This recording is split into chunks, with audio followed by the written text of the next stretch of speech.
지금까지는요, 개발의 다양한 형태들, 유형들 알아봤고, 자, 이번에는요, 개발의 과정을 좀 알아보겠습니다. 377페이지. 377페이지에 부동산 개발의 과정이라고 아래쪽에 있죠?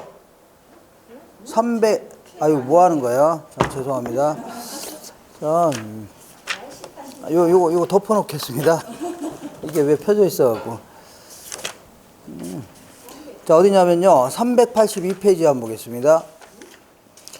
382페이지에 그 부동산 개발의 과정 있어 없어 위에? 이쪽. 그 중에서 자, 어떤 쪽을 주로 물어보냐면 383페이지에 그 과정의 7단계라는 게 있죠. 여기서 이제 주로 물어봅니다. 7단계. 자, 7단계는요, 순서에 따라서 부동산 개발은 어떤 순서대로 진행하냐, 그런 얘기인데, 먼저 아이디어 단계 혹은요, 구상 단계 해줍니다. 두 번째는요, 예비적 타당성 분석 단계, 다른 말로요, 전실행 가능성 분석해줍니다. 그 다음 세 번째는요, 부지 구입 단계, 자, 그리고 네 번째는요, 타당성 분석 단계, 혹은 실행 가능성 분석해줍니다. 그리고 이제 금융 단계고 밑으로, 그 다음에요, 건설 단계, 한 장 넘기시면요, 마케팅 단계, 이렇게 진행합니다. 자, 이걸요, 두 번째 테마입니다. 두 번째 테마는 개발의 어떤 과정이다. 개발의 과정, 이렇게 해줄게요. 자, 요거는요, 어떤 사람이 여기다가 이제 A라는 오피스텔을 딱 지어서 이제 분양 좀 해보려고 합니다. A.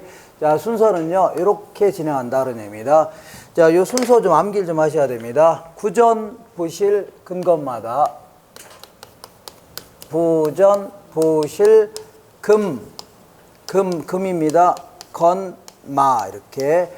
구전, 부실, 근검마다 이러한 순서대로 일반적으로 진행합니다. 이러한 순서대로 일반적으로 진행한다, 그런 얘기입니다. 자, 먼저 요거는요, 구상 단계, 혹은요, 아이디어 창출 단계, 그리고 요거는요, 구상 단계는 내가 여기다 이제 오피스텔 지어서 돈 좀 많이 벌겠다는 얘기죠. 그래서 이제 전문가한테 물어보기도 하고, 자금을 조달할 수 있는가 이런 것도 좀 확인해보고, 자, 이렇게 해서, 자, 이 분석하는 단계를요, 구성 단계, 이제 집구석에 눌러 앉아서 이렇게. 두 번째는요, 전실행 가능성 분석 단계다. 요걸요, 예비적 타당성 분석 단계. 우리 간혹가다 이제 신문지상에 예타 나오는 게 이겁니다. 전실행 가능성 분석 단계다. 자, 요거는요, 이 계략적인 표현이 나와야 됩니다. 계략적으로만 수익과 비용을 분석하는 겁니다. 왜 그러냐면 아직 땅도 구입해서 안 했어요? 안 했죠? 얼마에 구입할지 모르는데 정확히 계산할 수 없는 거 아닙니까? 그죠? 그러니까 계략적으로만 수익 비용을 분석하는 단계입니다. 그리고서 나서 이제 부지를 구입하는 단계입니다. 자, 부지를 구입하는 단계인데, 결국은요, 요거 하려는 이유는요, 부지를 구입할지를 결정하는 겁니다. 그리고 여기서 이제 실행 가능성을 분석한다. 요걸요, 그 본타, 그냥 타당성 분석하는 겁니다. 그래서 타당성 분석, 여기를 통해서 최종적으로 개발할지를 결정하는 겁니다. 그런 다음에 개발하기를 결정했다. 그러면 이제 금융 단계, 자금을 긁어 모으는 단계, 그 다음에요, 건설 단계, 그리고요, 마케팅 단계, 이렇게 구분되는데, 이 마케팅은요, 이 임대라든가 이런 거 있죠? 임대 같은 거 이렇게 하는 단계 아닙니까? 분양하는 단계? 그죠? 근데 요거는 개발의 초기부터 진행시켜야 됩니다. 초기부터. 자, 그러니까 원래는요, 이 부지를 구입하는 순간부터 개발하려고 작정한 거니까 계속 현수막도 걸고 임차인도 많이 확보하고 이렇게 해야 되는 겁니다. 그러니까 원래는 사이사이 막 집어넣어야 되는데 사이사이 집어넣으려니까 지저분해 안 지저분해요? 지저분하니까 그냥 맨 끝에 넣은 겁니다. 되셨죠? 이렇게 해서 개발해 보라고요. 초기 단계부터 진행시켜야 돼요. 되셨죠? 그리고 이때는요, 중요한 임차인을 선정하는 게 매우 중요합니다. 이렇게. 근데 내가 10층짜리 상가 하나 지었다. 그럴 경우는 그야말로 중요한 임차인 아닙니까? VIP 임차인. 그래서 여기다 이제 CGV 같은 거 하나를 딱 입점시키죠. 그러면 자동적으로 막 그 옆에 다른 것도 막 들어옵니다. 음식병도 들어오고 이런 걸 뭐라고요? 중요 임차인 해줍니다. 그래서 이런 거를 입점시킬 때는 임대료도 좀 싸게 하고, 그리고 이 보증금도 좀 싸게 해서 딱 입점시켰죠. 그러면 이제 현수막부터 딱 거는 겁니다. CGV 입점. 그러면 자동적으로 다른 게 막 들어와 안 들어와? 들어오죠. 이렇게 이런 걸 중요 임차인 해줍니다. 4층짜리 하나 건물을 지었다. 그러면 보통 이제 4층짜리 정도라면 여기다가 은행을 입점시키는 걸 건축주들이 좋아했는데 요즘에는 은행을 별로 안 좋아합니다. 왜 안 좋아하냐면 은행은 보통 이제 겨울철이곤 요즘에 4시면 문 닫아 안 닫아요? 4시면 문을 쳐닫습니다. 뭘로 쳐닫아요? 쐈다 문으로 그냥 쇳덩어리가 막 쳐닫으니까 그 옆에 이제 CD기 같은 거 있죠? 요것만 덜렁 불 켜져 있습니다. 그러다 보니까 한겨울에는 한 4시 정도만 넘어가도 껌껌해집니다. 5시만 돼도. 그러니까 건물 자체가 아예 죽습니다. 그 건물 자체가 죽어요. 껌껌하고 그 귀신 나오는 집 같습니다. 마치. 그래서 이런 은행 같은 건 매우 싫어하고 요즘에는요 CU 편의점 이런 거 어때요? 요거 딱 입점하게 되면 24시간 반짝반짝 빛을 발합니다. 이렇게. 자, 그러다 보니까 이런 걸 뭐라고요? 중요 임차인. 이런 거 하나 입점시키면 보습 학원 같은 게 막 들어옵니다. 이렇게. 되셨죠? 이렇게 해서 이런 걸요. 중요 임차인을 선정하는 게 매우 중요합니다. 근데 여기서 약간 의심스러운 게 하나가 있네요. 아니, 여기서 이제 개발할지를 결정한 다음에요. 그래서 만약에 여기서 부지를 덜썩 구입했다가 개발하면 안 된다. 이런 결론이 나오면 어떻게 할 겁니까? 크게 손해볼 거 아닙니까? 하는데 천만에요. 도시 인근의 땅이라는 것은요. 이 가격이 올라갔다는 얘기는 들어봤지만 떨어졌다는 얘기는 뭐 요즘에는 좀 듣지만 제가 거의 없습니다. 알겠나요? 그래서 왜냐하면 산업이 발달할수록 그리고 또한 시골의 인구가 자꾸 도시로 몰려 안 몰려요? 몰리고 산업이 발달할수록 토지 수요는 많아질 수밖에 없는 겁니다. 그러니까 토지 가격은 지속적으로 올라가는 게 일반적입니다. 다만 이게 당장 올라가냐 아니면 한참 있다 올라가냐 이 차이만 있는 겁니다. 그러니까 뭐 그린벨트라든가 이런 땅을 잘못 구입하지 않은 이상은 계속 올라갈 수밖에 없어요. 그러니까 설사 여기서 부지를 구입했다가 여기서 사업하면 안 된다는 결론이 나온다 하더라도 크게 손해 봐야 안 봐요?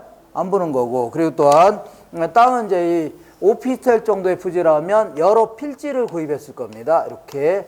그러다 보니까 이렇게 조그만 필지들은 편의점 이런 거밖에 못 하는데 나중에 이걸 합치게 되면 예술의 전당 뭐 이런 것도 할 수 있어 없어요? 이쪽 훨씬 더 다양한 용도 쓸 수 있는 겁니다. 그리고 팔을 때는요, 그냥 파는 게 아니라 정갈하게 쪼개서 이렇게 파는 겁니다. 정갈 쪼개서 팔게 되면 훨씬 더 비싸게 팔 수 있다는 얘기죠. 그러니까 무슨 얘기 하는 거냐면, 여기서 설사 개발하면 안 된다는 결론이 나온다 하더라도 부지 구입이 먼저 앞서야 됩니다. 부지 구입이 안 되거나 늦어지죠? 안 되면 그다음부터 할 얘기가 없어지는 겁니다. 할 얘기. 알겠나요? 네. 그리고 자꾸 늦어지면요. 이거 방법을 다 바꿔야 됩니다. 이것도 문제가 됩니다. 그러니까 이거보다는 부지 구입이 어떻다고요? 앞서야 된다. 기억하시고 순서를 최근 15년 동안 3번을 물어봤습니다. 구전, 부실 어떻다고요? 근검마 이렇게 하시고 자 그리고 이 중에서 그래도 가장 중요한 거는요. 그래도 실행 가능성이 가장 중요합니다. 왜 그러냐면 여기서 개발할지를 결정하는 거 아닙니까? 그죠? 잘못 결정했다가는 엄청난 사업상의 손실을 볼 수 있는 거 아닙니까? 그죠? 그러니까 요게 이제 가장 중요한 단계인데 요 단계는요. 일본식으로 따진다면 우리 교재에는 없지만 그 시장 분석과 뭐라고요? 시장 분석과 경제성 분석으로 구분합니다. 시장 분석과 경제성 분석. 그러니까 시장 분석은 여기서는요. 법률적, 경제적, 기술적 측면에서의 타당성을 분석하는 건데 여기서는 주로 이제 법률적, 기술적 측면의 타당성을 분석해서 일단은 채택이 가능한지 채택 가능성 여부만 분석한다. 이렇게 표현합니다. 채택이 가능한지 여부만 분석하고 여기서 이제 구체적으로 숫자를 동원해서 최종 결정하는 겁니다. 최종 개발할지를 결정하는 단계입니다. 여기서는 이렇게 가볍게 하시면 돼요. 가볍게 하시고 자, 요 타당성 분석을요. 다른 형태로 좀 설명도 하는데 주로 우리 시험에서는 이 부분을 많이 물어봅니다. 다른 형태의 타당성 분석이다. 요걸 주로 많이 물어봅니다. 요걸요. 다른 형태의 타당성 분석이다. 이렇게 합니다. 이렇게.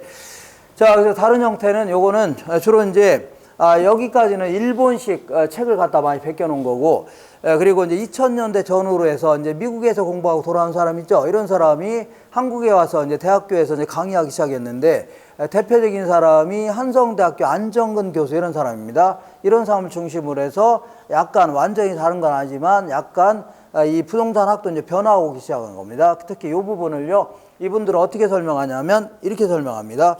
자, 몇 장 넘겨볼게요. 몇 장이 아니라, 자, 어디냐면, 거기에 잠깐만요. 책이. 자, 몇 장 넘겨볼게요. 자, 어디에 386페이지 보겠습니다. 386페이지 맨 아래쪽에 보니까 부동산 개발의 타당성 분석이라고 있어 없어요? 요게 바로, 자, 이 미국에서 공부하고 돌아온 사람들이 이 부분을 이렇게 이런 식으로 설명합니다. 이 부분을. 그래서 이 부분을 많이 물어봅니다. 그래서 거기 보시면 시장 분석과 경제성 분석을요, 이런 식으로 주로 설명합니다. 얘는 한 3가지 정도로, 얘는요, 한 2가지 정도로 설명합니다. 자, 시장 분석은요, 이런 식으로 얘기합니다. 먼저 지역 경제 분석이다. 자, 두 번째는요, 시장 분석이다. 세 번째는요, 시장성 분석이다. 이렇게 합니다. 자, 요거를 이렇게 얘기하고, 요 부분은요, 타당성 분석이다. 마지막으로요, 투자 분석이다. 이렇게 설명합니다. 그래서 요거 자주 물어보니까 요건 좀 암기를 좀 하셔야 됩니다. 요거는 어떻게 암기해 상관없는데, 이렇게 지시성 순서, 지시성 타자다. 이런 식으로. 지시성 어떻다고요? 타자다. 자, 이런 식으로 해서 암기 좀 하셔야 됩니다. 나중에 암기하는 거 전부 다 드릴 겁니다. 제가 유학집에 다 이제 표시해서 간당간당히 다 유학할 겁니다. 자, 지시성 어떻다고요? 타자. 이렇게 하시고. 자, 그리고요. 이 중에서 요거와 요거의 차이점을 자주 물어보니까 시장 분석과 시장성 분석. 여기도 시장 분석이 있는데 헷갈리지 않습니까? 문제 풀다 보면 요걸 물어보는지 요걸 물어보는지 대충 다 압니다. 알아요. 그러니까 걱정 마시고. 자, 시장 분석과 시장성 분석의 차이는요. 요거는 동종 유형의 부동산이 있다. 동종 유형. 여기에 이제 다른 오피텔도 많이 있을 겁니다. 이런 동종 유형의 부동산이 있다면 시장에서의 수요와 공급 상황을 분석하는 겁니다. 수요와 뭐 상황이라고요? 공급 상황을 분석하는 일종의 이제 거시적 형태의 분석이라면, 시장성 분석은요, 요번에 개발하려고 하는 부동산, 개발 부동산. 자, 요걸 얘기합니다. A라는 오피스텔. 요게 이제 실제로 매매되거나 임대될 수 있는 능력을 분석하는 거를요, 시장성 분석이다. 훨씬 더 미시적 형태의 분석이 될 수 있습니다. 되셨죠? 이걸 뭐라고요? 시장성 분석해줍니다. 알겠나요? 그래서 시장성 분석을 위한 특수한 기법 중에 하나가 흡수율 분석이라는 게 있습니다. 자, 흡수율 분석이라는 것은 보통 과거 1년 동안을 주로 따져봅니다. 1년 동안에 어느 정도 비율로 흡수가 되었나, 요거를 한번 따져보는 겁니다. 과거 1년 동안에 어느 정도 비율로 흡수가 됐다는 얘기는 매매나 임대가 되냐, 그걸 따져보는 겁니다. 예컨대 이런 얘기입니다. 자, 여기다가 이제 대림 아파트가 이제 아파트 지으려고 하는데, 이렇게. 자, 최근에 삼성 아파트가 분양한 적이 있답니다. 분양한 적이 있대요. 그래서 보통 이제 분양하기 시작해서 1년 동안을 주로 따져봅니다. 분양하기 시작해서 1년 동안에 어느 정도 비율로 매매되거나 임대됐냐 있죠? 요걸 따져보는데, 자, 분양하기 시작해서 요이 땅 했더니 분양이 끝났다는 얘기죠? 그럼 그만큼, 자, 소비자가 많다는 얘기, 적다는 얘기예요? 많다는 얘기고, 1년 동안에 분양률이 30%밖에 안 된다. 그러면 얘들도 아파트 지었다가는 그 분양이 안 될 가능성이 높아야 낮아요? 높다는 얘기죠? 이렇게 해서 따져보는 걸요, 흡수율 분석이라는 겁니다. 요거는요, 지금까지의 추세를 파악해서 미래 추세를 예측해 보겠다는 얘기입니다. 이런 게 주된 목적이 되는 겁니다. 이렇게 해서 요거 반드시 하시고, 그리고 나머지는요, 가볍게 하시면 돼요. 가볍게. 자, 먼저 지역 경제 분석은 지역의 환경을 분석한다 생각하시면 돼요. 지역의 인구라든가 아니면요, 교통망이라든가, 교통망, 아니면 소득 수준이라든가 소비 행태, 이러한 여러 가지 지역 경제를, 이 환경을 분석하는 단계고, 그리고요, 여기서부터는 이제 구체적으로 숫자를 동원해서 최종 결정하는 겁니다. 예상되는 숫자를 동원해서. 그래서 타당성 분석은요, 우리 투자론에서 공부했던 현금 수지를 분석하는 단계입니다. 내 손에서 나간 돈, 앞으로 들어올 돈 있죠? 요걸 추정하는 단계인데 보통 어떻게 표현하냐면 세후 현금 수지를 기초로 해서 일단의 수익성을 따져본다. 이렇게 표현합니다. 세후 현금, 세금까지 다 낸 현금 수지죠. 현금 흐름을 기초로 해서 수익성을 검토한다. 그리고 여기서 최종 결정하는데 우리 이제 수은현가법 이런 거 들어봤어요? 안 들어봤어요? 자, 내부 수익률법 처음 들어보나요? 자, 내부 수익률법 이런 것들, 이러한 투자 분석 기법을 동원해서 최종 결정하겠다는 겁니다. 최종 결정하겠다. 이렇게 하는 걸 뭐라고요? 투자 분석이라는 겁니다. 되셨죠? 이렇게. 자, 이렇게 해서 요거 좀 순서 좀 기억하시고, 요것도 순서 기억하시고, 특히 시장 분석과 시장성 분석의 차이점 있죠? 이런 건 좀 정리하시면 돼요. 자, 문제를 한번 통해서 확인해 볼게요. 자, 387페이지. 387페이지 요거보다 먼저, 저거부터 먼저 할게요. 자, 어디냐면요. 잠깐만. 자, 이 384페이지 보겠습니다. 384페이지. 자, 맨 위에서 7번째 줄에 보니까 기출문제 있어 없어요? 있죠. 부동산 개발의 단계는 구전, 부실, 어떻다고요? 근검마, 이렇게 나옵니다. 그리고 자, 이 예비적 타당성 나오면 반드시 계략적 이런 표현이 나와야 돼요. 뭐가 나온다고요? 계략적. 읽어볼게요. 이번에 개발의 단계 중 예비적 타당성 분석은요, 개발 사업으로 예상되는 수익과 비용을 계략적으로 계산하여 수익성 여부를 검토하겠다는 거죠. 이렇게 맞고, 그 다음에 자, 385페이지 맨 아래 볼게요. 맨 아래 기출문제 있죠? 자, 먼저 시장성 분석 나오면 무조건요, 매매 혹은 임대 능력이 나와야 돼요. 매매 혹은 임대 능력. 얘는요, 수요 공급. 얘는요, 매매 혹은 임대 능력. 자, 읽어볼게요. 자, 시장성 분석은 1번 볼게요. 385페이지 맨 아래 기출문제 1번. 특정 부동산이 가진 경쟁력을 중심으로 해서 해당 부동산이 분양될 수 있는 가능성 있죠? 분양이 뭡니까? 매매될 수 있는 가능성 있죠? 요걸 분석하는 겁니다.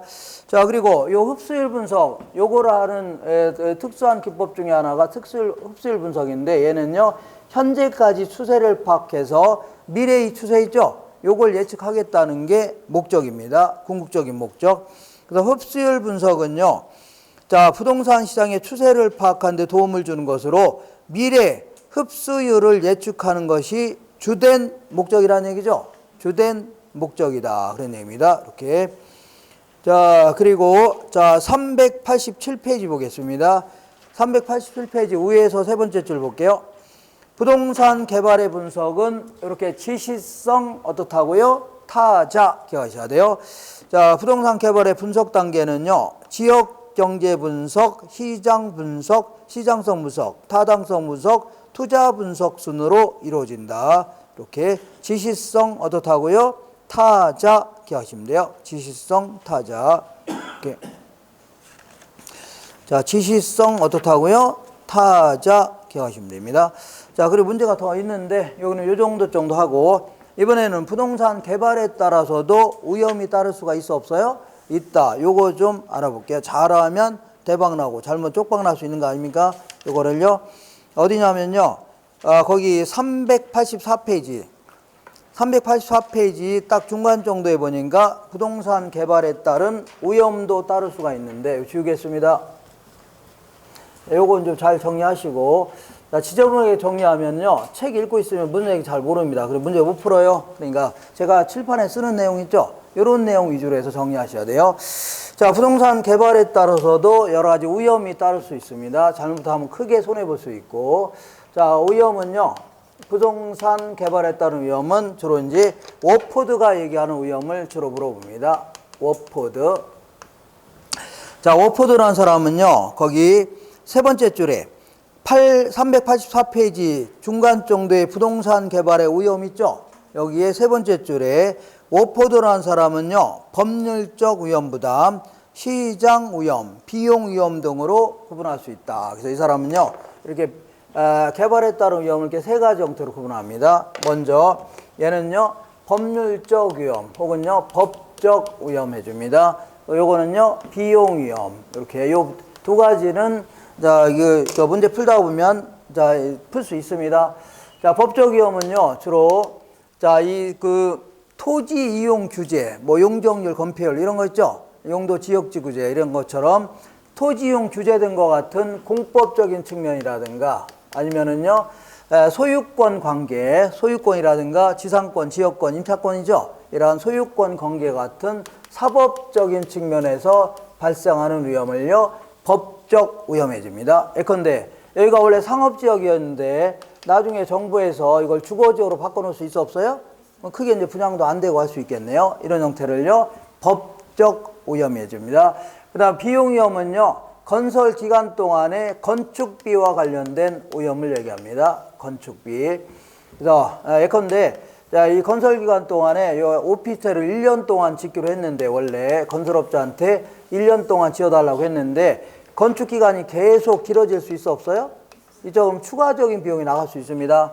추가적으로 돈 빌린 거 있다면 이자 계속 나가야 될 거 아닙니까? 그리고 아파트 같은 거 지을 때 대형 아파트 같은 경우는 타워 크레인 같은 거 사용해야 하네?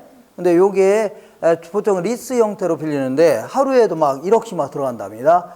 계속 길어지면 굉장히 돈이 많이 들어가 안 들어가요? 들어갈 수 있죠. 그리고 만약에 건설 기간 동안에 인플레이션이 심해지면 건축비도 올라가 안 올라가요? 올라갈 거 아닙니까? 그렇다고 해서 나중에 비싸게 팔리면 상관없는데 그렇지 않은 이상은 크게 손해볼 수 있다는 얘기입니다. 이런 것들을 다 비용 위험이라는 겁니다. 그러면 얘와 얘는 해결됐고 그 나머지를 다 뭐라고 하냐면 시장 위험이다 이렇게 합니다.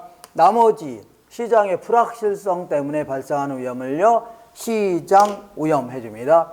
예컨대 수요 예측을 잘못하는 바람에 크게 이제 분양이 안 된다든가 아니면 가격이 한 평당 한 1,500 정도는 받을 줄 알았더니 800만 원 정도밖에 못 받는다는 얘기죠. 이런다든가 이자율 같은 게 급등하는 바람에 분양이 안 된다든가 경기가 침체된다든가 이런 거 전부 있죠. 나머지 시장 위험 해줍니다. 되셨죠? 그렇게 하시고 그러면 이런 위험을 좀 줄일 수 있는 방법이 없냐? 이거 워포드가 얘기하는 겁니다. 줄일 수 있는 방법은 이런 위험을 줄일 수 있는 방법을 한번 생각해 보자. 그래서 자, 법적 위험을 줄일 수 있는 방법은요, 이렇게 이용 계획이요. 이용 계획이 확정된 토지 이런 걸 구입한다면 공법상 위험 이런 걸 좀 줄일 수가 있을 겁니다. 자, 우리 관리 지역 같이 이렇게 확정이 안 된 땅보다는 확정된 땅 있죠? 이런 땅을 구입하는 게 공법상 위험 같은 거를 줄일 수 있겠네요. 그 다음에 시장 위험을 줄일 수 있는 방법은요, 아까 얘기한 뭐 시장 분석이라든가 시장 분석 아니면은요 시장성 분석 자, 이런 것들을 보다 철저히 한다면 위험을 많이 줄일 수가 있다입니다. 시장 연구 이런 표현도 씁니다. 똑같은 거예요. 자, 그리고 이제 비용 위험을 줄일 수 있는 방법은요, 최대 가격 보증 계약이다. 이런 걸 통해서 자, 위험을 좀 줄일 수가 있습니다. 최대 가격 어떻다고요? 보증 계약이 뭐냐면 자, 원래 이제 건설업자한테 A라는 오피스텔 지어달라고 했더니 95억을 달랍니다. 95억을 주면은 지어주겠답니다. 그래서 우리가 이러는 겁니다. 아예 우리가 100억을 주겠노라. 얼마 주겠다고요? 100억을 줄 테니까 1년 내에 끝내달라. 1년 내에 못 끝나면요, 그 다음부터는 건설업체 네가 다 부담하라 할 수 있죠. 그럼 얘네들은 자기가 부담하지 않으려고 1년 내에 막 악자같이 끝내려고 할 겁니다. 그리고 요거는요, 이 사이에 인플레가 심해진다 하더라도 얘들은 100억만 주면 되는 거죠. 그러니까 이런 위험을 줄일 수가 있다는 얘기입니다. 이렇게 하는 걸 뭐라고요? 최대 가격을 보증해주는 계약 있죠. 이런 것도 하나의 해결책이 될 수가 있다. 그런 얘기입니다. 되셨죠? 그렇게 하시고 자, 그 다음에 요거와 관련돼서 이걸 뭐라 한다고요? 최대 가격 보증 계약. 그리고 요 시장 위험과 관련돼서 이런 얘기도 한번 해볼게요. 어떤 얘기냐면 자, 요게 이제 어떤 상가가 있는데 요걸 좀, 요거 20층짜리 상가인데 8층에 있는 걸 좀 구입하려고 합니다. 이걸 구입하려고 하는데 만약에 자, 이 완공률이 10%밖에 안 됐다. 그러면 일종의 선분양 아닙니까? 있지도 않은 거 구입하는 거 아닙니까? 그죠? 그러다 보니까 이렇게 10%가 밖에 안 된 상태라면 이 구매자 입장에서는 구매하고자 하는 사람 입장에서는 오염이 커요, 작아요?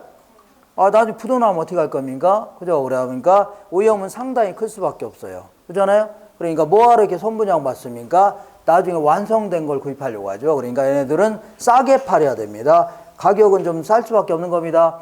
근데 만약에 90% 정도 완공된 상태에서 구입한다. 그러면 거의 후분양 아닙니까? 거의 완성된 걸 구입하는 거니까 아무래도 오염은 커요, 작아요? 소비자 입장에서 오염은 아주 작을 겁니다. 그 대신 서로 이런 식으로 구입할 거니까 가격은 높게 책정될 수밖에 없죠. 그러니까 완성에 가까울수록 구매자 입장에서는 오염은 점점 줄어드는 대신에 그 대신 가격은 점점 올라갈 수밖에 없다는 얘기죠. 그래서 오염은 점점 줄어드는 대신에 가격은 점점 올라가는 게 일반적입니다. 상식적인 얘기입니다. 상식적으로. 자, 그러면 자, 문제를 통해서 해결해 볼게요. 문제를 통해서. 자, 거기 385페이지 맨 위에서 네 번째 줄에 찾으셨나요? 자, 개발 사업에 있어서 법률적 위험은요, 용도, 지역, 지구재 이런 것 같은 공법적인 측면과 소유권 관계와 같은 사법적 측면에서 발생하는 위험이 있죠. 맞는 거고. 자, 법률적 위험을 최소화하기 위해서는요, 이용 계획이 확정된 토지를 구입하는 거 있죠. 이런 게 유리하다 그런 얘기입니다. 자, 문제가 더 있어야 되는데 요 정도로 해서 나중에 같이 문제 풀면 돼요.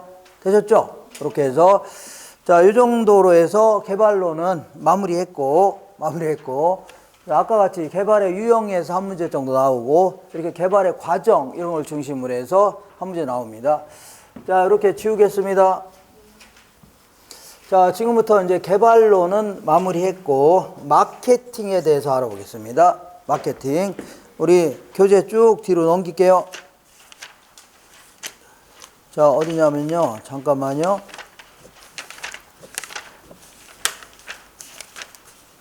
자, 415페이지에 있는데, 자, 요거는 내용이 얼마 안 되는데, 거의 해마다 안 빼놓고 물어봅니다. 한 문제는 꼭 물어봐요. 자, 정리할 것도 얼마 안 되는데, 한 문제 꼭 물어보니까 정리해서 들어가셔야 됩니다. 시험장에. 그거 꼭 맞춰야 돼요.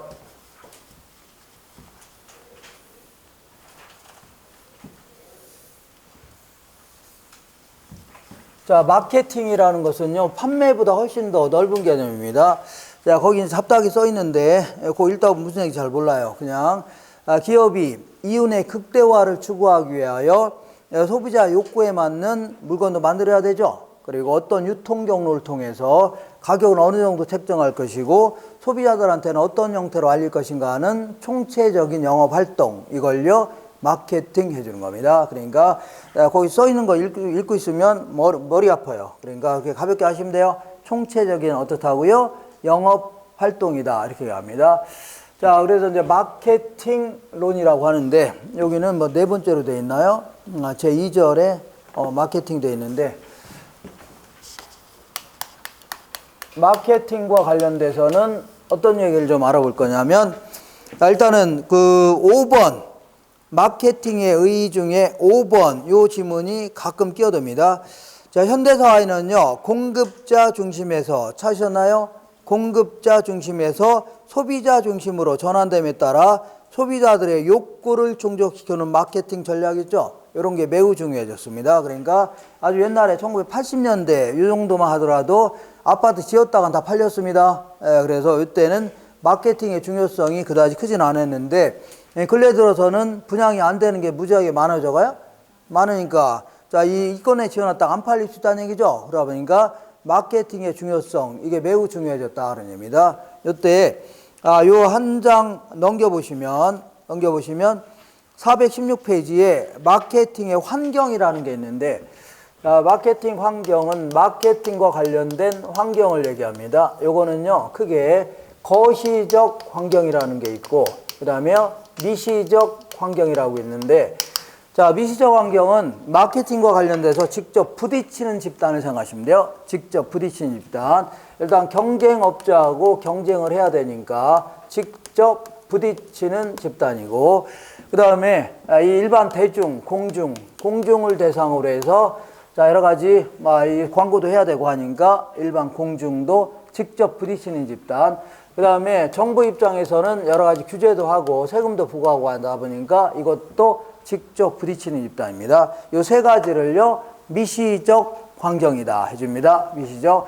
그러면 거시적 환경은요, 딱 듣는 순간 어쩐지 약간 두루뭉실한 환경 있죠? 피부에 와닿지 않는 환경 생각하시면 돼요. 자, 정치, 그 다음에 뭐 경제라든가 아니면 사회, 뭐 문화, 뭐 이런 것들, 아니면 자연환경, 뭐 이런 것들. 자, 이런 것들, 정치, 경제, 사회, 문화, 자연환경, 이런 것들을 거시적 환경이다. 이렇게 합니다. 그래서 굳이 지문에 끼어든다면 요 세 가지 정도만 기억하시면 돼요.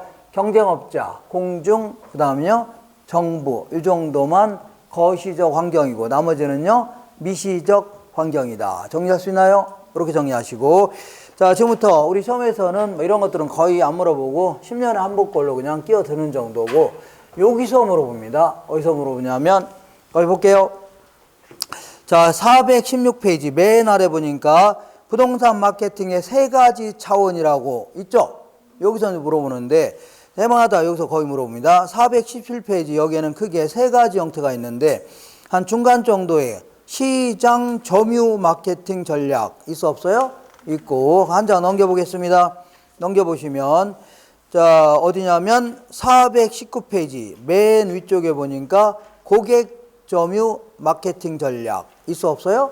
있고, 그 밑으로 쭉 내려가서 10번째 줄에 보니까 관계 마케팅 전략 있죠? 여기서 이제 주로 물어봅니다. 여기서. 그 마케팅 전략에서 주로 물어봅니다. 마케팅 어디서요? 전략에서 주로 물어봅니다. 여기서 이렇게 보겠습니다. 여기는 크게 이제 세 가지 형태로 시장 점유 마케팅 전략이다. 이렇게 시장 점유 마케팅 전략. 얘는요, 고객 점유 마케팅 전략이다. 이렇게 합니다. 요거는요, 관계 마케팅 전략이다. 이렇게 합니다. 자, 이렇게 해서 세 가지 형태를, 자, 이 전략이 있는데 밑으로 내려갈수록 좀 약간 선진형의 이제 전략이 될 수 있습니다. 어쨌거나 시장 점유 마케팅은요, 요거는 이 공급자를 중심으로 하는 마케팅 전략이다. 이렇게 합니다. 우리 이제 기업들마다 마케팅 부서 있어 없어요? 이쪽 이제 팀장을 중심으로 해서 책상물에 쭉 앉아갖고 시장을 여러 가지로 쪼개보는 겁니다. 이렇게 쪼개고 저렇게 쪼갠 다음에 그 다음에 해야 될 것은요, 이 쪼개진 시장 중에 우리의 자본력이라든가 아니면요 경쟁력 이런 거 비쳤을 때 이 시장에 치고 들어가야 돈 될 거란 얘기죠. 요거 찾아내서 거기서 이제 여러 가지 전략을 구사하겠다. 그러니까 작전을 잘 짜서 전략 구사하겠다는 얘기죠. 이렇게 해서 지들 나름대로 이 그 기업 내에서 이제 전략 구사하는 거 있죠. 이런 형태를 뭐라 한다고요? 시장 점유 마케팅 전략이라는 거고, 전통적인 전략이고, 그 다음에 요거는요, 소비자들을 중심으로 하는 마케팅 전략입니다. 소비자들의 구매 의사결정 과정마다 강약을 조절하면서 전략 구사하는 형태 있죠. 이런 형태를요, 이 고객 점유 마케팅. 요거는 양 당사자를 중시한다. 이렇게 얘기합니다. 양 당사자, 쌍방을 중시한다. 뭐 이런 표현을 뭐 시험에 안 물어보지만 어쨌거나 양 당사자를 중시하는 전략이다. 이렇게 정리하시면 돼요. 되셨죠? 이렇게. 자, 먼저 시장 점유 마케팅은요, 이 공급자 위주의 전략을 얘기하는데 여기는 크게 이제 두 가지 형태로 진행합니다. 크게는 두 가지 형태. 이렇게 삐딱삐딱하네요. 먼저 요건 이제 미국 자본주의가 발달한 미국에서 이제 가져온 이론들인데 전부 다 영어 앞자리를 딴 겁니다. 뭘 앞자리라고요? 영어 앞자리. 그래서 요거는 STP 전략이다. STP를 실현할 수 있는 전략이 4P 믹스 전략입니다. 대표적인 게 네 가지 P를 따내서 이걸요 4P 믹스 이렇게 합니다. 이렇게. 자, 책상머리에 앉아서 이런 식으로 이제 전략을 딱 구사하는 겁니다. 책상머리에 딱 앉아서 뭘 구사한다고요? 전략을 구사하는데, 먼저 S라는 건 뭐냐면 자, 시그멘테이션 이렇게 합니다. 시그멘테이션이라는 것은 뭐 분할하다 아니면 나누다 이런 뜻입니다. 그래서 먼저 시장을 여러 가지 형태로 쪼개볼 수 있습니다. 이걸요, 시장 세분화 이렇게 합니다. 시장을 인구 경제학적 특성에 따라서 이 쪼개보는 걸 뭐라 한다고요? 시그멘테이션. 그래서요, 시장을 세분화한다 줍니다. 그래서 우리는 이 부동산 학이니까 이제 부동산을 중심으로 해서 쪼개볼 수 있습니다. 부동산. 예컨대 자, 지역에 따라 세분화할 수 있겠네요. 지역에. 부동산 학에서는 일단 서울의 부동산 시장, 부산의 부동산 시장, 그 다음요, 이렇게 울산의 부동산 시장. 이렇게 쪼개볼 수 있죠? 울산이라 하더라도 남구, 북구 아니면요, 태화강 쪽. 이렇게 다 쪼개볼 수 있는 거 아닙니까? 이렇게. 그 다음에 용도에 따라서도 쪼개볼 수 있습니다. 용도. 자, 같은 울산 지역이라 하더라도 주거용 부동산 시장, 상업용, 공업용, 특수용. 이렇게 구분할 수 있는 거 아닙니까? 자, 그리고 같은 아파트라 하더라도 규모에 따라서 또 세분화할 수 있습니다. 자, 대형 아파트 시장, 소형 아파트 시장, 그리고 중형 아파트 시장. 이렇게 쪼개볼 수 있는 거 아닙니까? 같은 30평대 아파트라 하더라도 질에 따라서 또 세분화할 수 있습니다. 자, 초호 아파트 시장 있는가 하면 서민 아파트 시장. 이렇게 다양한 형태로 쪼개볼 수 있어 없어요? 있죠. 이렇게 하는 걸요, 시장을 세분화한다 해줍니다. 시장을요, 쪼개본다는 겁니다. 그러면 이렇게 쪼개진 시장에서 두 번째 해야 될 것은요, 타겟 마켓이다. 타겟팅 혹은 타겟 마켓이라는 겁니다. 그러니까 자신의 그 회사의 경쟁력이라든가 자본력에 비쳤을 때 이렇게 세분된 시장에서 요 시장에 치고 들어가야 돈이 될 거란 얘기죠. 이걸 찾아내는 거를요, 표적 시장을 선정한다 이렇게 합니다. 자, 목표가 될 만한 시장, 표적이 될 만한 시장을 선정하는 거를 뭐라고 하냐면 표적 시장을 선정한다. 아니면요, 타겟팅, 타겟 마켓 해줍니다. 됐죠? 그러면 이 시장을 타겟으로 잡았다. 그럼 여기다 이제 아파트 지으려고 할 거 아닙니까? 그런데 다른 건설사도 여기다 아파트 지으려고 안 지으려고요? 지으려고 하면 남들하고 똑같이 아파트 짓게 되면 큰 돈을 벌 수 있어 없어요? 없고 남들과는 뭔가 차이를 줘야 된다는 얘기입니다. 알겠죠? 그러니까 내가 여기 와서 미장원 하려고 하는데 남들하고 똑같이 미장원 하게 되면 큰 돈 벌 수 있어 없어요? 없죠. 그러니까 품질이라든가 서비스를 좀 달리할 필요가 있다는 얘기죠. 그래서 우리 미장원은 파마 한번 하면 50년 동안 안 풀어지게 한다든가 이렇게 뭔가 차이를 줘야 돼, 안 줘야 돼요? 그래서 빠글빠글하게 해서 이제 돈도 안 들어가게 딱 할 수 있는 거 아닙니까? 50년 동안 빠글빠글 그 라면식으로 된 파마 있잖아요. 그거 돈도 안 들어가고 좋잖아요. 그래서 어쨌거나 남들과 차이를 줘야 돼, 안 줘야 돼요? 줘야 되죠. 이렇게. 그래서 남는 거는 뭔가 좀 차이를 두겠다. 포지셔닝 하는데 이걸 차별화 전략이라는 겁니다. 차별화 전략이다. 남들과는 뭔가 차이를 두겠다 그런 얘기죠. 이걸요, 차별화 전략이다 이렇게 합니다. 되셨죠? 자, 그러면 차별화를 위한 여러 가지 전략들이 있는데 그 중에서 가장 대표적인 게 4P 믹스 전략입니다. 네 가지 P를 앞자리 따서 이제 뭐라고요? 4P 믹스 전략이다. 네 가지 P를 혼합해서 요거를 전략을 구사하겠다는 얘기죠. 이렇게. 맨 번째 플레이스 전략이다 해줍니다. 자, 두 번째는요, 요거는 프로모션 전략이다. 프로모션이 아니라 프로덕트 전략이다. 이렇게 두 번째. 세 번째는요, 플라이스 전략이다. 이렇게 합니다. 플라이스. 마지막으로요, 프로모션 전략이다. 이렇게. 자, 요 네 가지를 섞어서 적절히 섞어서 이제 전략 구사하겠다는 얘기죠. 이렇게 네 가지 측면에서 차이를 둬서 자, 이 전략 구사하겠다는 얘기입니다. 자, 플레이스 전략은요, 요거는 유통 경로 전략을 얘기합니다. 유통 경로 전략이다. 자, 그러니까 이 아파트 지어서 예를 들어 주식회사 대림 산업이 있다면, 자, 대림 이 편한 세상이라는 아파트를 지어서 자, 어떤 유통 경로를 통해서 팔을 건가? 일반 상품 같은 경우는 다양한 유통 경로가 있을 텐데 어쩌거나 중개업자를 통해서 팔을 건가? 아니면요, 분양 대행사를 통해서 팔을 건가? 아니면 자신이 직접 팔을 건가? 여러 가지 유통 경로가 있어 없어요? 있죠. 이걸요, 유통 경로 전략이라는 겁니다. 남들과는 어떤 차이를 둘 것인가 그런 얘기입니다. 근데 이 부분을요, 우리 교재에는 없는데 이 부분을 다른 책에는 있습니다. 이 부분을요, 우리 이제 부동산은요, 이 똑같은 게 있어 없어요? 없는 겁니다. 똑같은 아이파크 아파트라 하더라도 서울에 있는 거 다르고 부산에 있는 거 다를 거 아닙니까? 시골에 있는 거 다르고 생긴 건 똑같지만, 그리고 똑같이 생겼다 하더라도 여기는 도로가 큰 도로가 있고 여기는요 도로도 없고 여기 같아 달라요? 다 다른 겁니다. 여기는 병원이 있고 여기는 장례식장이 있고 다 같아 달라요? 다 다른 거기 때문에 하나하나 다 보고 거래할 수밖에 없는 겁니다. 그렇기 때문에 이 부분을요, 부동산 학자들은 입지 선정 전략이다 이런 표현도 씁니다. 입지 선정, 그러니까 특정 입지를 정하면 거기서 이제 직접 보고서 거래할 수밖에 없는 거죠. 이런 의미에서 입지 선정 전략이다 이렇게 표현합니다. 이렇게 할 수 있죠. 그 다음에 두 번째는요, 프로덕이라는 것은 제품을 얘기합니다. 제품에 있어서는 어떤 차이를 남들과는 줘야 되죠. 파마하게 되면 어떻게 해요? 30년 동안 안 풀어지게 한다든가 뭔가 차이를 줘야 될 거 아닙니까? 그 다음에 세 번째는요, 가격 입장에서도 좀 차이를 둘 필요가 있다는 얘기입니다. 이걸요, 가격 전략이다. 그 다음에 프로모션이라는 것은 소비자한테 알리는 전략을 얘기합니다. 이걸요, 판매 촉진 전략이다 이렇게 번역합니다.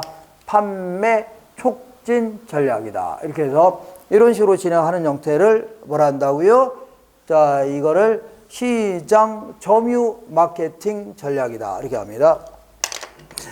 자, 이렇게 해서 이제 대림산업이 이제 그 대림산업은 이 편한 세상이라는 아파트 있죠? 요걸 짓고 있는 중견 건설업체고, 기타 이제 석유화학 이런 것도 하고 있습니다. 그리고 석유 시추 사업 이런 것도 하고 있고, 각종 토목공사 이런 것도 하고 있는데, 지하철 공사 이런 것도 하고 있고, 자, 이 회사가 이제 여기가 부산에서 서울 쪽으로 쭉 올라가다 보면 경부속도를 딱 끼고, 이렇게 끼고서, 자, 이 오산을 지나서 수원 가기 전에 있죠?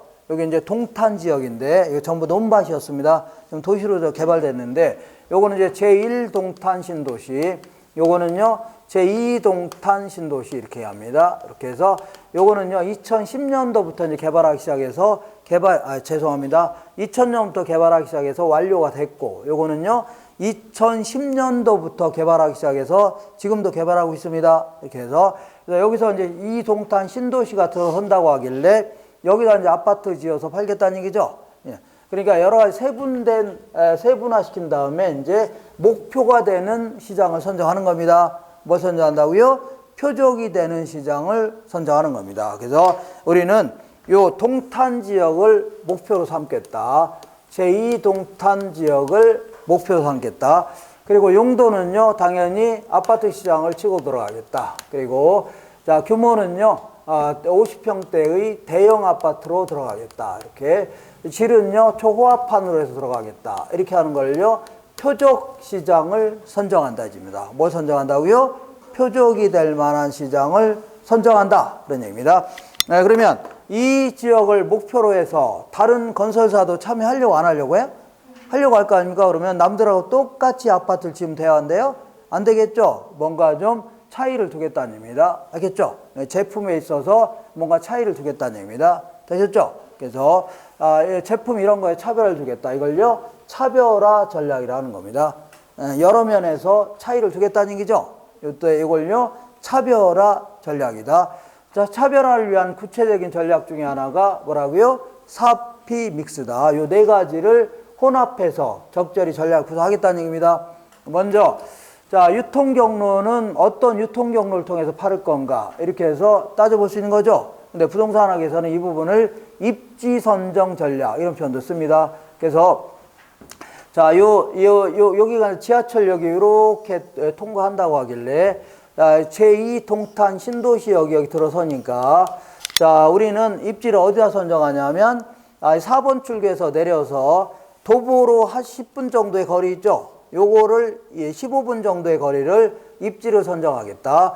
자, 도보로 15분 정도의 거리라는 게 매우 중요합니다. 왜냐면 아침부터 바빠 죽겠는데 한 30분 정도 걸리면 아무래도 시간 많이 걸려 안 걸려? 걸리니까 걸어 다니기도 그렇고, 또 차 끌고 가면은 요즘에 주차 요금 많이 내야 돼, 안 내야 돼요? 내야 되고, 그리고 그러면 여러 문제가 있기 때문에 15분 정도라면 아침에 걸어서 출근하기 딱 좋다는 얘기죠. 요게 매우 중요합니다. 매우는 어쨌거나. 자, 우리는 4번 출구에서 내려서 10분 정도로 걸 수 있는 거리죠. 요걸 딱 입지를 선정하겠다는 얘기입니다. 자, 그럼 제품의 입장에서는 어떤 차이를 줄 거냐면 이렇게 해보자. 자, 여기다 지는 요번에 아파트는요, 이 단지 내에다 골프장을 건설하겠다. 뭘 건설한다고요? 골프장. 그래서 남녀노소 할 것 없이 전부 다 골프 치고 하겠다는 얘기죠. 그리고 내부 설계도요, 내부 설계도 이렇게 하겠다. 이거 이제 50평짜리인데 문짝이 이렇게 있다면 이렇게 습식 시설이라는 게 물을 쓰는 시설 있죠. 이렇게 이제 부엌이라든가 아니면 이 목욕탕, 욕실 같은 경우는 어떻게 못 건들고 나머지 있죠. 나머지는요, 가변형 벽을 이용해서 이 안방이 이렇게 되어 있다면 자, 이 움직일 수 있다는 얘기죠. 그래서 여기서 밤에는 이렇게 되어 있는데 낮에는요, 여기서 쭉 밀으면 이렇게 갖다 벽에 붙습니다. 요것도 쭉 밀으면 갖다 붙어 안 붙어요? 붙어서 낮에는 그리고 이 그 침대는요 딱 들어 올리면 뭐가 돼요? 선반이 됩니다. 이렇게 해서 낮에는 애들하고 축구하겠다는 얘기죠. 이렇게. 자, 그리고요 어떤 집안에 애가 이제 10명이나 된다 그러면 전부 다 방을 10개 만들겠다는 얘기죠. 이런 식으로 자, 이 벽을 막 움직일 수 있게끔 하는 거죠. 요걸 통해서 남들과는 차이를 두겠다. 옛날에 이렇게 해서 한번 지어본 적이 있는데 요건 약간 실패했습니다. 이거 대림에서. 자, 그 다음에 이렇게 해서 어쨌거나 제품에 있어서 남들과는 어떻게 하고요? 차이를 두겠다는 얘기입니다. 이걸요, 제품 전략해 줍니다.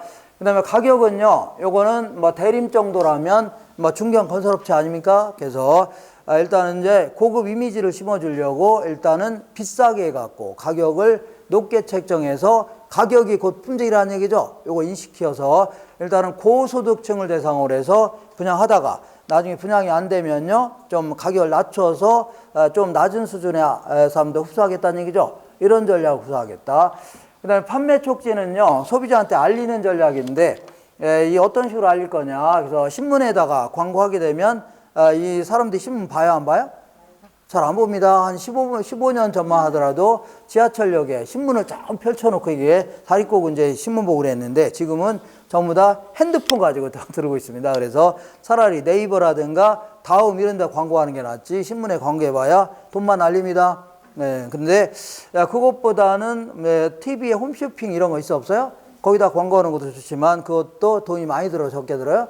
많이 듭니다. 그래서 아주 저렴하면서도 광고 효과가 뛰어난 거 있죠? 요걸 한번 생각해 보자. 저렴하면서도 어차피 50평대의 초합한 아파트를 살 수 있는 집단을 한번 생각해 볼게요. 집단은요, 서울하고 수원 쪽에 있는 기업체 중에서 이 대리라든가 말단 같은 경우에는 20살 먹은 애가 50평짜리 아파트 사지는 않겠죠? 그러니까 과장급 정도가 이상 된 사람 있죠? 이런 사람을 선정하는 겁니다. 그리고 자영업을 하더라도 좀 규모가 있게 하는 자영업자들이죠. 이런 사람도 있을 겁니다. 그런 사람들의 목록을 좀 찾아내는 겁니다. 그렇죠? 그런 목록이 어디 있습니까? 그래서 전봇대에 딱 보니까 모든 심부름 다 해줍니다. 써 있는 거 아닙니까? 그죠? 조폭 애들이 할 거 아닙니까? 그 비슷한 애들이. 그래서 전화했더니 그런 거 우습답니다. 돈만 많이 달래요. 그래서 그 사람들 맡겼더니 명단을 딱 입수해 온 거 아닙니까? 주소까지. 그래서 자, 요거 이제 팜플렛을 만들어서 이 봉투에다 딱 집어넣고 팜플렛 잘 만들어서 봉투에 집어넣어서 이 명단 있죠? 명단한테 이제 편지를 발송하는 겁니다. 그래서 요거를요, DM이라 이렇게 합니다. 알겠죠? 영어로는 미국에서는 디렉 이렇게 하고 영국에서는요, 다이렉 이렇게 합니다. 다이렉 메일에서 직접 편지를 발송하는 겁니다. 알겠죠? 그러면 이 부동산을 살 수 있는 집단을 선정해서 광고하는 거니까 광고 효과는 어떻다고요? 매우 뛰어날 겁니다. 되셨죠? 그럼 이분들이 와봐야 될 거 아닙니까? 그래서 6번 출구에 앞에 이제 빈 공간이 있길래, 빈터가 있길래 빌려갖고 여기다 모델하우스 딱 멋지게 딱 앉아요? 지은 다음에 그 앞에다가 자동차를 하나 딱 세워놨는데, 이렇게 자동차 딱 세워놨는데, 동글뱅이가 4개가 있는 이러한 자동차입니다. 어떤 사람은 그 올림픽에 출전합니까 하는데 그건 아니고 그걸 아우디 이렇게 할게요. 아우디. 그래서 요거 딱 세워놓은 다음에 여기 왔다 간 사람들한테는 아우디한테 주겠다. 그러면 아파트한테 주겠다는 게 아닙니까? 그러면 전 세계에서 몰려들 겁니다. 그럼 돼요, 안 돼요? 안 되고, 여기 왔다 간 사람들한테는 추첨을 통해서 이거 한 대 주겠다는 얘기죠. 그러면 행여나 혹시 당첨될지 모르니까 주최 측에 농가할지 모르겠지만 혹시 모르니까 퇴근하다가 아반떼 끌고 가서 한번 들려볼 수 있어 없어요? 있죠. 그래서 이런 식으로 경품 같은 거 제공하는 거 있죠. 이런 거 다 뭐라고요? 판매 촉진 전략이다. 이렇게 합니다. 되셨죠? 이런 식으로 진행하는 형태를 뭐라 한다고요? 시장 점유 마케팅 전략이다. 책상머리에 앉아서 이렇게 딱 작전을 쫙 짜는 겁니다. 이런 형태를 뭐라 한다고요? 시장 점유 마케팅. 그 다음에 요거는요, 고객 소비자들의 구매 행태. 자, 소비자 입장에서의 구매 행태를, 행동과 태도 있죠? 예, 그런 걸 중심으로 해서 자, 적절한 전략을 구사하는 거를요, 자, 이 고객 점유 마케팅이라는 겁니다. 그러니까 어떤 여자분이 지나가다가 마네킹을 보더니, 저게 뭐야 하면서 이렇게 주목할 수 있어 없어요? 있죠? 이걸 attention, 주의한다, 주목한다, 입니다. 그래서, 그런 다음에 이제 들어와서, 이 옷 좀 만져봐요? 안 만져봐요? 만져보죠? 근데 어떤 특정한 옷에 가서 자꾸 만지작거리고 거울에 비춰본다는 얘기죠? 그러면 그 옷에 흥미가 있다는 얘기입니다. 이걸요, interest를 해줍니다. 흥미가 있는 단계를, 흥미를 느끼는 단계를요, interest 해줍니다. 그러다가 뒤에 이제 옷 갈아입는 데 있어 없어요? 거기 가서 옷 갈아입고 나올 거 아닙니까? 그러더니 거울에 딱 비춰보더니 자꾸 흐뭇한 미소를 짓고 있다는 얘기죠. 그러면 사고자 하는 어떤 욕망이 있는 단계입니다. 이걸 desire 이렇게 합니다. 자, 그러다가 이제 카드 꺼내는 걸 뭐라고요? 액션, 행동에 돌입한다는 얘기죠. 이렇게 해서 이걸요, 아이다 이렇게 합니다. 그래서 우리는 알게 모르게 이러한 절차에 따라서 물건을 구입하는 겁니다. 느닷없이 구입하는 게 아니라. 알겠죠? 아파트도 구입할 때 이런 식으로 이제 구입하는데, 어쨌거나 이제 내가 옷 장사하고 있는데 어떤 여자분이 이제 매장에 들어와 안 들어와요? 들어오면 뭐 쫓아다니면서 이거 사세요, 저거 사세요. 그러면 짜증 나나요? 무지하게 짜증 납니다. 그리고 저 같은 사람이 들어가면 쳐다도 안 봅니다. 제가 이렇게 없어 보이나요? 어쨌거나 상당히 기분 나쁩니다. 그러니까 처음에 들어올 때는 폴더 인사했죠? 90도로 딱 절한 다음에 활짝 웃는 모습으로 해갖고, 이 브라우스는 이쪽에 있습니다. 아니면요, 패딩 코트는 이쪽에 있습니다. 반바지 이쪽에 있습니다. 위치만 알려주고 쑥 빠져야 됩니다. 처음부터 세게 나가면 돼요, 안 돼요? 안 됩니다. 그러면 이 여자분이 왔다 갔다 하면서 이제 이 옷도 막 쳐다보고 거울도 비춰보고 할 거 아닙니까? 근데 어떤 옷에 가서 유독히 계속 만지작거리면서 거울에 비춰보고 할 거 아닙니까? 그죠? 그러면 그 옷에 이제 흥미가 있는 단계입니다. 뭐라고요?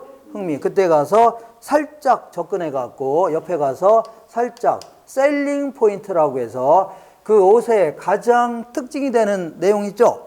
가장 장점이 되는 것을 얘기해 주는 겁니다. 이 옷은 EXID라는 이 아이돌 가수가 입었던 옷인데 이 탄력성이 매우 좋습니다. 한번 잡아당기면 100m 들어갑니다. 이렇게 해서 딱 아파트 같은 경우는 여기는 이제 학군이 좋다든가 아니면은 이 뷰 경치가 좋다든가 이런 거 있죠. 이런 몇 가지를 딱 얘기하는 겁니다. 너무 많이 얘기하면 안 돼요. 중요한 얘기 서너 개만 딱 얘기하는 겁니다. 두세 개. 알겠죠? 그러면 얘가 이제 옷을 들고 옷 갈아입고 들어가 안 들어가요? 옷 갈아입는데 들어가죠? 들어있고 이제 나와서 이제 거울에 비춰볼 거 아닙니까? 그때 이제 마지막 충격을 가는 겁니다. 마지막 충격이 뭐냐면, 언니 거네. 이렇게. 누구라고요? 언니 거네. 언니를 위해서 만든 옷이라는 얘기입니다. 그러면, 이 여자분이 옷 바로 사요, 안 사요?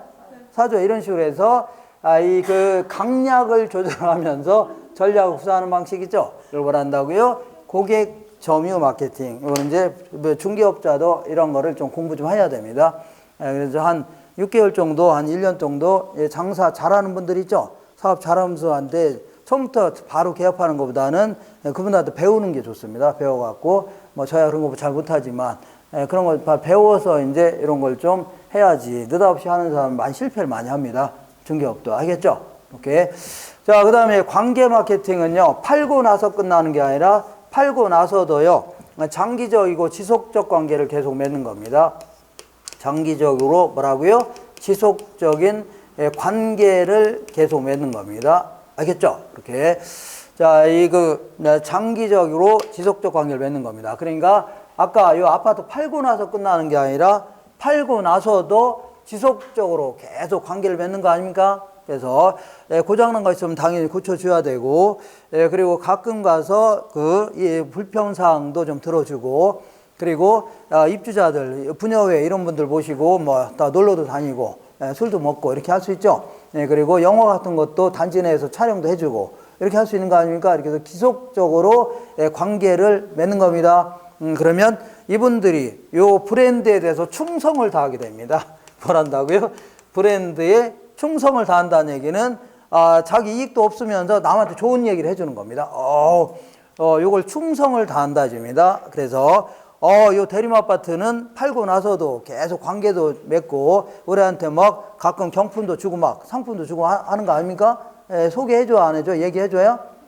친척한테 얘기해줄 거 아닙니까? 그죠? 그러면 자동적으로 그 밑에다가 이제 세교 지역에 이 편한 세상 만들면 그때는 자동적으로 여기 와서 소문 듣고 와서 살려고 안 살려고요?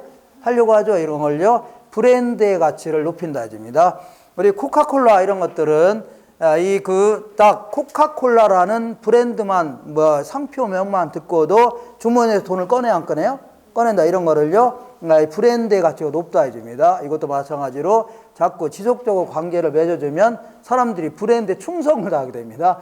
알겠죠? 지 돈도 못 받으면서 충성을 해서 주변한테 알려줘 안 알려줘? 좋다고 막 알려주는 거 아닙니까? 댓글에 막 쓰고 뭐 인터넷 같은 데 막 쓸 거 아닙니까? 그러면 자동적으로 분양이 돼야 한대요. 분양이 된다. 이런 것들을요, 관계 마케팅 해줍니다. 알겠죠? 이렇게. 자, 이 여담인데, 제가 2000년도에요. 이렇게. 딱 2000년도에, 그동안은 이제, 차를 이제 중고차 같은 거에 납작한 차, 이런 걸 좀 타고 다녔는데, 이런 차 타고 다니면 땅바닥에서 그냥, 기어 다니는 느낌이 듭니다. 상당히 기분 나쁜데, 어느 날, 차가 이렇게 생긴 차가 딱 나왔더라고요. 이렇게 생긴 차인데, 이렇게 차인데 이 차의 특징은요, 이 차는요 문을 이렇게 닫고 이 쾅 닫는 거 아닙니까? 근데 요거는 옆으로 밀고 옆으로 닫는 거 아닙니까? 덩치도 크고.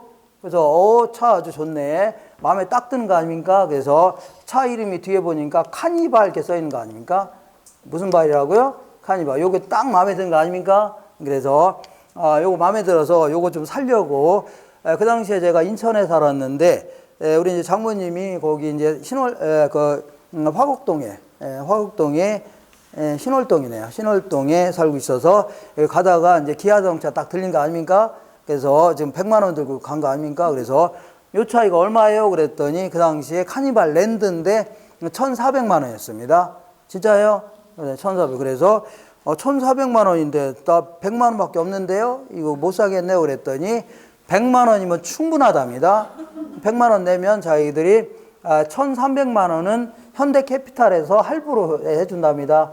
그래서 그거 딱 산 거 아닙니까? 그래서 700만 원은 36개월 할부로 하고 나머지 600만 원은요 36개월에 있다가 한꺼번에 갚는 조건으로 딱 산 거 아닙니까? 그래갖고서 요거 끌고 다니면서 거의 10년 넘게 전 세계는 못 다니고 전국에 안 가본 데가 없습니다. 그때는 우리 애가 쬐끔할 때라고 꼬맹이 끌고 다니면서 부산에 갈 때도요. 요거 끌고 이제 전라남도 완도까지 가서 완도에서 차에다 배를 싣고서 막 가고 그랬습니다. 그래서 막 이렇게 해서 팔을 때는 28만 킬로인가 이렇게 해서 안 가본 데가 없어요. 택시 운전하듯이 다녔습니다. 알겠죠? 근데 제가 이제 여기서 이런 얘기 하는 이유는, 자, 요 얘기를 하는 이유는 이때 이제 요때 그때는 얘네들은 젊은 애들인데 최 부장 이렇게 합니다. 최 부장이라는 데 샀는데 사면 뭐 경품 같은 거 주나 했더니 그 털이개 있잖아. 털이개하고 유리창 닦는 이렇게 분무기 같은 거 있죠. 이런 거 2개 딱 주더니 이게 다랍니다. 그래서 뭐 기분 별로 안 좋았는데 얘가 이제 팔고 나서도 톡하면 2, 3개월에 한 번씩 뭐 문자가 옵니다. 문자가 오고 가끔가다 이제 전화도 옵니다. 전화 와서 사장님 뭐 한번 술 마시러 들리세요 합니다. 그래서 나 사장 아닌데요. 그랬더니 하여튼 들리래요. 그래서 자기 막걸리 한 잔 사겠다고. 그래서 막걸리 못 먹고 소주밖에 못 먹는데요. 그랬더니 소주 사겠대요. 그래서 이제 간혹가 전화도 합니다. 그리고 주말 명절 때는 거의 안 빼놓고 어김없이 문자가 옵니다. 지금도 막 가끔 옵니다. 지금도 와요. 자, 그래서 계속 팔고 나서도 계속 나한테 관계를 맺는 겁니다. 그죠? 그래갖고 내가 한 5년 정도 지나서 처남이 차를 바꾼다고 해서 여기 딱 간 거 아닙니까? 거기서 딱 걔도 거기서 샀습니다. 그죠? 그래서 이런 걸 뭐라 한다고요? 관계 마케팅이다. 한번 팔고 나서 끝나는 게 아니라 팔고 나서도 계속 장기적으로 관계를 맺는 겁니다. 그래서 이 사람이 강북 지역에서는 강남 지역이네요. 강남 지역에서는 거의 판매 왕이라고 하더라고요. 돈은 무지하게 많이 없습니다. 저 같은 사람하고는 게임이 안 됩니다. 그죠? 이런 식으로 하는 걸 뭐라고요? 관계 마케팅. 그래서 제가 98년도인가 이 대출 끼고 23평짜리 허름한 아파트를 하나 구입한 적이 있는데 그 중개사님이 약간 좀 막 인상도 좀 안 좋고 한 중개사인데 어쨌거나 이 가끔가다 이제 제가 퇴근하고 그러면 엘리베이터 어쩐지 봐요, 안 봐요? 보는데 나만 보면 쌩 까고 있습니다. 아니 나를 분명히 알아요. 내가 중개업 같이 쓰면서. 그럼 돼요, 안 돼요? 안 됩니다. 중개업 하게 되면 최소한 20년 정도는 하겠다. 중간에 권리금박 파는 한 있더라도 20년 정도 하겠다 하면서 들어가서 주민들하고 친하게 지내고 가끔 오셔서 커피도 막 대접하고 이렇게 해야 소문소문해서 막 가는 거지. 그죠? 그러니까 그렇게 하면 돼요, 안 돼요? 안 됩니다. 그래서 계속해서 지속적인 관계를 계속 맺는 겁니다. 물론 저는 뭐 그런 거 못하지만 어쨌거나 이론적으로 그렇게 해야 돼요. 알겠죠? 그렇게 생가면 돼요, 안 돼요? 안 되고 좀 반갑습니다 하면서 커피 마시러 오시라고 하고 이렇게 해도 한마디 하면 기분 좋아, 안 좋아요? 다른 사람한테 뭐 소개도 시켜줄 거 아닙니까? 공동중개는요, 어차피 아파트를 보려면 여러 군데 같이 나와 있습니다. 그러면 가능하면 친절한데 소개 듣고 이제 갈 거 아닙니까? 그런 식으로 해야 됩니다. 자, 문제를 통해서 확인해 보겠습니다. 417페이지. 417페이지 찾으셨나요? 자, 요거 별거 아니면서 요 정도에서 다 나오니까 요거 정리해 두셔야 됩니다. 자, 어디냐면 410페이지 맨 위에 박스 아래 볼게요. 기출문제 있어, 없어요? 있죠. 시장 점유 마케팅 전략이란 공급자 중심의 마케팅 전략으로 이렇게 목표 달 만한 시장을 선정하거나 요즘에는 목표 시장을 찾는 게 힘들기 때문에 틈새 시장 같은 거 있죠. 이런 거를 점유하는 전략이다. 맞아, 틀려요? 맞는 겁니다. 2번도 똑같은 거고. 자, 3번 보겠습니다. 고객 점유 마케팅 전략은 소비자의 이걸 구매 의사 결정 과정해 줍니다. 구매 의사결정 과정의 각 단계에서 소비자와의 심리적인 접점을 마련하고 전달하려는 메시지에 취지하고 강약을 조절하겠다는 거죠. 처음부터 막 세게 나가면 돼요, 안 돼요? 안 됩니다. 이렇게 부동산도 여러 개 보여주는 게 아니라 몇 개 보여주면서 처음부터 살살 이렇게 해야 되지. 막 이거 사, 저거 사서 이러면 안 됩니다. 그 다음에 4번 볼게요. 관계 마케팅 전략에서는 공급자와 소비자의 관계를 유례적이 아닌 지속적 관계로 유지하겠다는 거죠. 이렇게 하는 걸요, 관계 마케팅 해줍니다. 이거 한 장 넘겨볼게요. 다른 거 하지 마세요. 지금 하는 거 아닙니다. 자, 418페이지 맨 위에 보겠습니다. 시장 세분화 전략이란 부동산 시장에서 마케팅 활동을 수행하기 위하여 구매자의 집단을 세분화하는 거 있죠. 구매자의 집단을 여러 가지 형태로 세분화하는 거를 뭐라고요? 시장 세분화다. 3번 볼게요. 시장 차별화 전략은 아까 이 동탄 지역을 목표로 하는 다른 회사도 있어, 없어요? 있죠. 얘네들하고 뭔가 차이를 둬야 안 줘야 돼요? 차이를 두겠다는 의미입니다. 시장 차별화 전략은 동일한 표적 시장을 갖는 다양한 공급 경쟁자들 사이에서 자신의 상품을 어디에 위치하느냐, 어디에 위치한다는 얘기는 물리적 위치를 얘기하는 게 아니라 어떤 차이를 둘 것이냐 있죠. 이런 걸 얘기하는 겁니다. 자, 밑으로 쭉 내려가면요, 418페이지 아래에서 한 7번째 줄에 1번 보겠습니다. 사피 마케팅 믹스의 전략의 구성 요소에는 제품, 유통 경로, 가격, 판매 촉진이 있다는 얘기죠. 맞고. 2번 볼게요. 마케팅 믹스란 기업의 부동산 상품의 표적 시장에 도달하기 위하여 이용하는 마케팅에 관한 여러 가지 요소들의 조합. 이러한 여러 가지 요소들의 조합을요, 마케팅 믹스라는 겁니다. 3번 볼게요. 분양 대행사라든가 중개업소를 이용하는 거 있죠. 어떤 경로를 통해서 팔을 건가 이거니까 유통 경로 전략을 얘기합니다. 유통 경로와 밀접한 관련이 있다.